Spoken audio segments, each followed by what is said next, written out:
November 1918, when independent Latvian Republic was proclaimed, Jewish politicians actively got involved in the building of a new country. Jews were invited to participate in the National Council. Later, they ran for the elections to the Constitutional Assembly.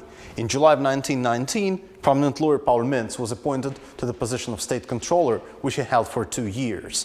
When the war for independence started, more than 2,000 Jews fought in Latvia's army, both being conscripted and volunteering.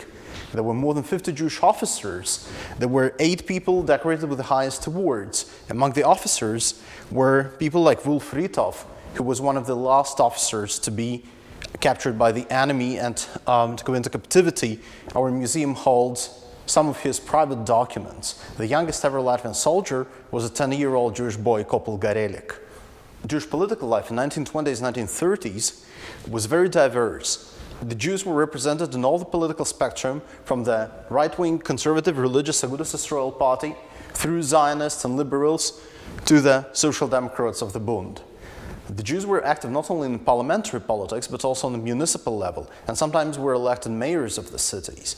The biggest problem of the Jewish parties was its fractionalism. The Jews never formed a joint faction in the parliament. The same problem haunted also the Jewish press. Jewish publications were numerous, but unfortunately most of them were very short-living.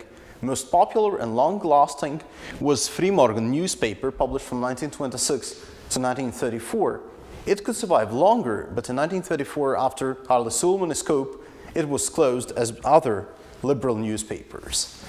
It united most prominent Jewish journalists, designers, and editors. There were numerous youth organizations, both political and non-political. Zionist groups were very active, both left-wing and right-wing. Riga was also the birthplace of Beitar group of Zev Jabotinsky. The students would join numerous Jewish student corporations, fraternities, modeled on Latvian and German models. And of course, there were a lot of professional unions, for example, the Society of Jewish Tinsmiths of Riga. There was also a very active Jewish cultural life. There were exhibitions of Jewish artists, concerts, theater performances, political lectures. From 1926, there was a permanent Jewish theater company in Riga that traveled extensively across the country. And Jewish intellectuals were an integral part of cultural life of the country. Of course, the situation has changed drastically with the beginning of Second World War and the following Soviet occupation. During the 1 year of Soviet occupation, all the Jewish public organizations were closed and many community leaders were arrested and deported. When in June 1941 there was a first mass deportation from Latvia, the Jews constituted more than 11% of the deportees.